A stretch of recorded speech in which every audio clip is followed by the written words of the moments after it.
Let's face it, most of the clothes that we wear and even looks on the runway are loose and comfy or really oversized. And when a pattern is oversized, you don't actually need the bust darts. In fact, it can actually look quite weird because when you bring the side seams out a lot, the bust dart will actually get quite long. So you have this massive dart at the side there, which can look quite strange. And you don't actually need the bust dart when you have a loose or oversized garment. So if you don't need the bust dart, how do you get rid of it? Hi, welcome to Pattern Making with Leigh. Today I'm going to show you how to remove a bust dart so you can make your very own dartless block. In this video, I'll explain the traditional method used to remove bust darts. Then I'll show you my much less painful method. And I'll finish up with a cautionary tale on how to use the block once you've removed the dart. How to remove a bust dart is one of the most common questions my fashion students ask me. And if you had a little look online at other videos, you know there are a variety of answers and some are much more painful than others. In general, they start with the torso block, and I'll be using my clicked torso block in this demonstration, which you can purchase on my website, clickedpatternkits.com. The torso block usually has two darts heading towards the bust. The waist dart can be ignored, just rub it out from your pattern. This will help make the block looser too. But you need to remove the bust dart. You can't just rub out the dart legs and leave all the excess at the side seam, because it'll make the front side seam much longer than the back. To remove the dart, you need to draw some slash lines from the bust point to the neck, bottom of the armhole and shoulder. Then extend the bust dart to the bust point. If you've seen my retained darts on steroids video, you'll know why this is important. And if you haven't, make sure you check it out. Then cut along the slash lines, close the bust dart, and spread the dart excess pretty evenly to the other locations. The idea behind this traditional approach is to remove the bust dart excess by spreading it sort of evenly around the body so it isn't as obvious, but it still will be visible. In fact, it'll be about 1 centimeter or 3/8 of an inch or even more than 1 centimeter each location, which means your perfectly fitted block will have all this excess kind of at the worst places. You have a gaping neckline and a gaping armhole for starters, which we obviously don't want. So then you need to shift all the seams around, so the shoulder seam, the side seam, so you can remove this excess again, which is quite fiddly and time consuming. So I will show you how people do this in a second, just so you can compare the methods. And then I'll show you how I do it, which is much less painless. And if you want to skip ahead to that section to see how I do it, go to the next chapter. To get rid of the neckline excess, measure the excess and move the shoulder seam in by the same amount, so the neckline goes back to its original length. Essentially, you're changing the angle of the shoulder seam. Then, blend the neckline where you add the excess to create a nice smooth line.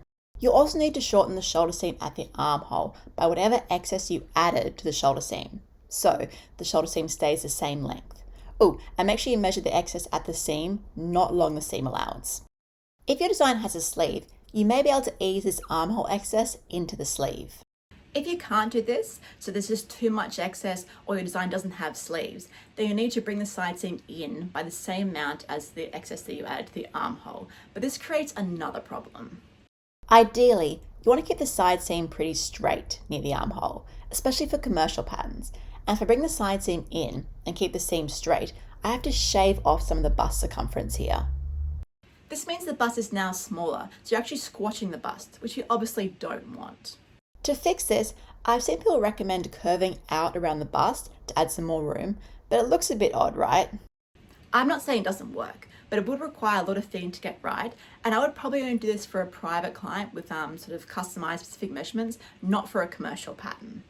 Anyway, just something to keep in mind, the bust circumference should not get smaller when we remove a bust dart. And one last thing before we move on.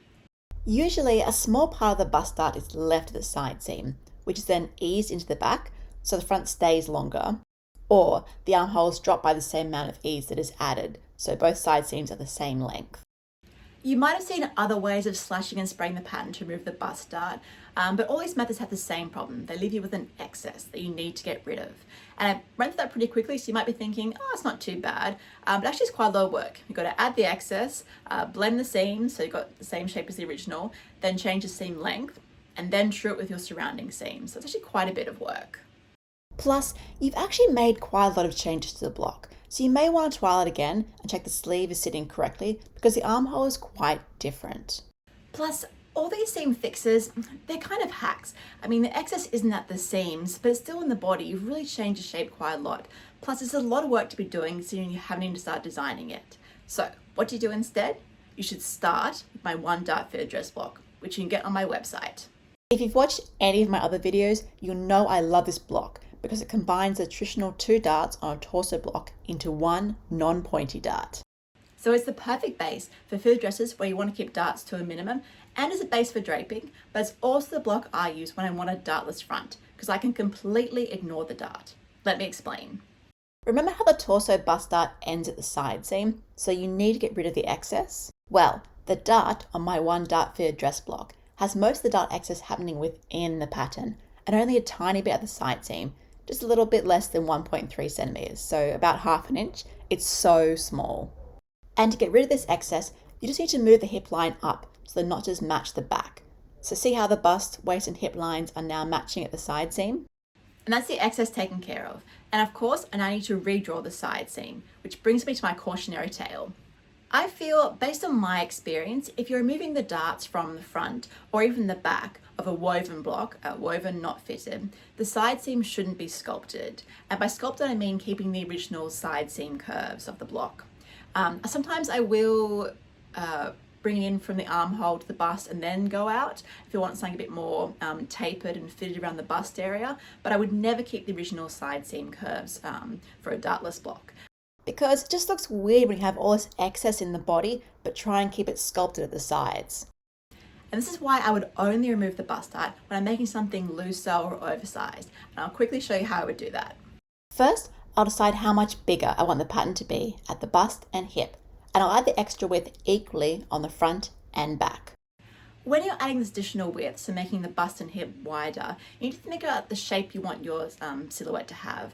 If the bust is a lot closer than the hip, it'll create a sort of tapered TP shape, which will obviously make it a bit more fitted around the bust and armhole, which is more flattering, but it will start getting quite triangular. So if you've got a really long hip, you might want to keep that in mind.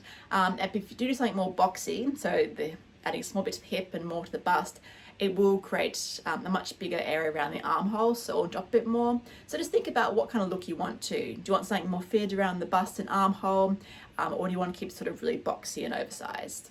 If you go straight up, you'll get more excess at the bust and armhole. If you go in a bit, you'll have less excess, but it's kind of a tapered TP shape. Then I'll drop the armhole. If the silhouette is loose, so not oversized, I'll usually drop the armhole down to the bust line. If this pattern was more oversized, I would drop the armhole a bit further down. But remember, as the width of the fabric or the pattern gets longer, the armhole will drop more naturally. So be careful how much you drop the armhole by. To finish the pattern, I'll rub out the darts and original side seams, add my seam allowances, redraw the bust and waistline on the front, so they're going straight across the pattern. I'll have to raise the front hem too. When I move the hip line up to account for the dart excess, I made this section longer, so let's trim it at the hem here. I would also remove the center back seam, which you can learn how to do in this video, and I'll leave a link in the description too. And this is what the block looks like now. It's boxy, but not too oversized. It's sitting nicely over the bust and back side, and there are no drag lines. It's also falling nice and straight at the side seam, so it's not swaying to the front and back, which is important. I also added a vent to the center front to turn this block into a fun, simple summer dress, and I'll include a link to the step-by-step video tutorial I made for this dress in the description. So that was a bit of a long video for such a simple pattern hack, but I want to explain to you the traditional way of doing it first, so you would really appreciate how much easier my method is. So go to my website, click patternKits.com, and grab my 1-dart fitted dress block. You can also grab the guide that goes with the block. This guide is pretty much a step-by-step instruction manual. I'm telling you how to turn that block into any design based on it. And make sure you subscribe to my channel, Pattern Making with Leigh. I've got some more videos coming up.